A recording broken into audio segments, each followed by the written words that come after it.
alavancado na aquisição, né? Isso é legal a gente entender melhor. Então, quando foi feita a compra, tinha um contrato de longo prazo, um BTS com o Grupo Pão de Açúcar, né? Sim. E parte desse contrato foi cedido, então, para levantar recursos via CRI.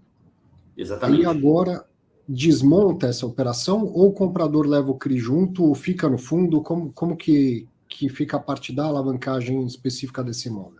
Não, o combinado lá, o comprador final, quem vai ficar com esse imóvel na ponta, ele quer ter renda, né? Uhum. Então, ele se baseou muito no contrato atípico com o Grupo Pão de Açúcar, gostou da região, ele fez uma proposta para a gente negociou aqui durante um tempo, mas o principal objetivo lá que a gente entendeu que ele quer ter é ter renda. Então, ele quer carregar esse imóvel tendo renda aí, o contrato tem mais 12 anos de prazo. Então, ele vai desmontar o CRI. Para ele é importante desmontar o CRI, então o primeiro pagamento que a gente vai receber, que é de 65% do preço, é em torno de 24 milhões, né? E a gente vai usar grande parte desse recurso para pré-pagar na verdade, assim, esse CRI que a gente fez para comprar esse imóvel foram naquelas tranches de 2020 que a gente foi fazendo tranches para comprar vários imóveis, né? Então, esse CRI tem outros imóveis lá, e aí a gente vai pré-pagar parte, né? É a CCI correspondente a esse imóvel nesse CRI. Então, a gente vai pré-pagar parte, e aí, enfim, isso passa para a gente notificar a securitizadora, não necessita de assembleia lá, isso já está nos documentos do CRI. Aí a gente tira a alienação, né? Já aliena o imóvel e entrega para o comprador com o imóvel desalienado. Aí ele passa a receber o aluguel cheio e a gente fica com as parcelas a receber. São 10 parcelas que são corrigidas por IPCA no mês a mês.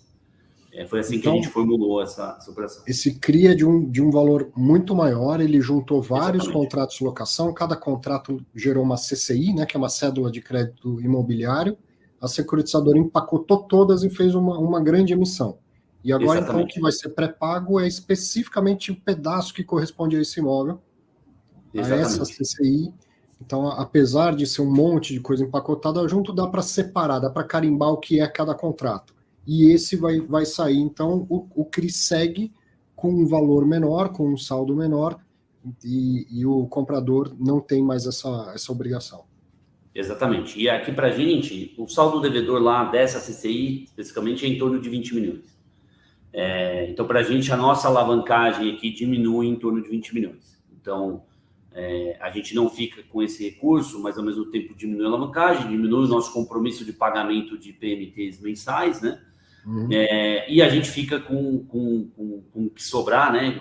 A gente chama aqui de NAV, né? O que sobra depois do pagamento da alavancagem e das dívidas, para investir em outros imóveis e parte dos recursos como lucro para distribuir, para compor o nosso resultado de lucro aqui, para distribuição para os nossos investidores.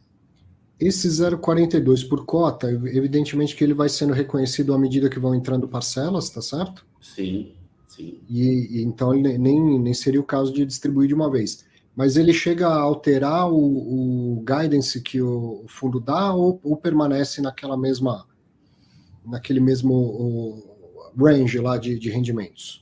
A gente está fazendo essas contas aqui agora e a gente deve comunicar isso no próximo relatório gerencial, tá? Então, não queria me comprometer aqui com isso agora, porque isso passa por uma validação de comitê, enfim, e aí a gente comunica no relatório gerencial com o documento oficial para comunicar a todo mundo de uma vez, mas a expectativa que a gente tem para o guidance é positiva, tá? Então, acho que é importante destacar isso, Arthur. A gente tem escrito isso para os nossos investidores, tem comunicado no webcast que a gente faz no fundo, né? Toda vez que a gente solta um relatório gerencial, uma semana depois a gente faz um webcast justamente para comentar sobre tudo que aconteceu no fundo no mês passado.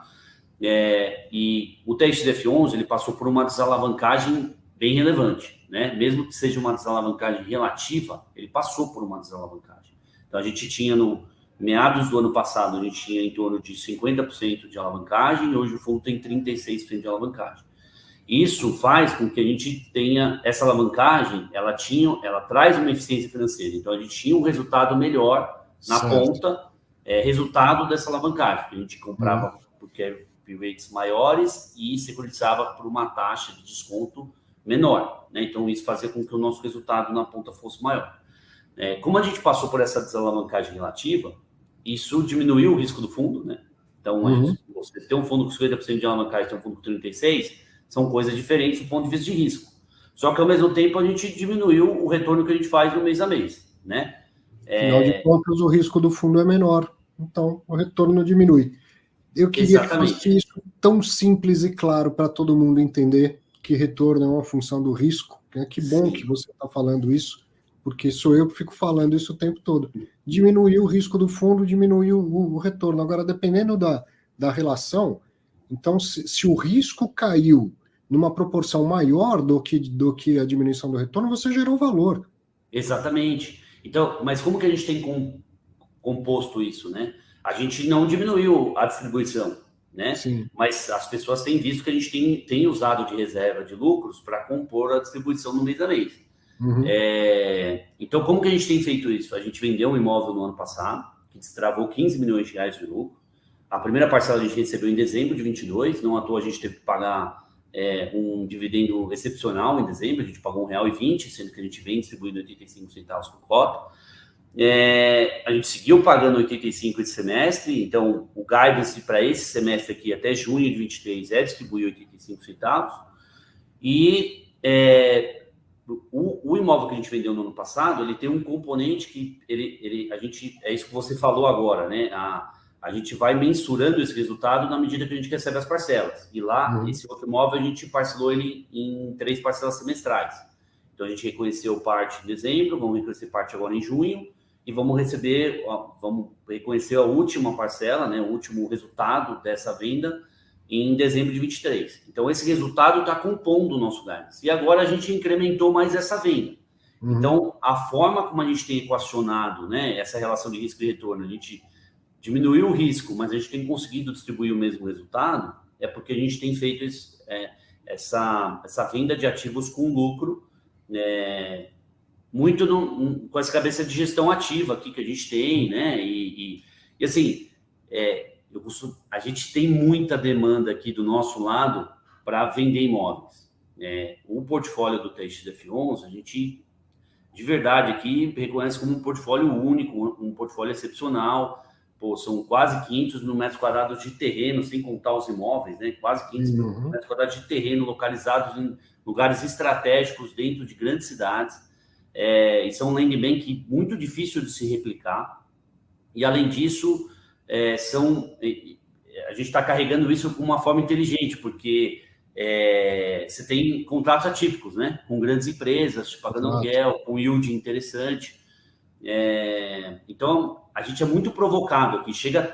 Praticamente toda semana chega algum investidor querendo dar uma olhada, querendo colocar proposta, olhar uma parte do terreno, enfim.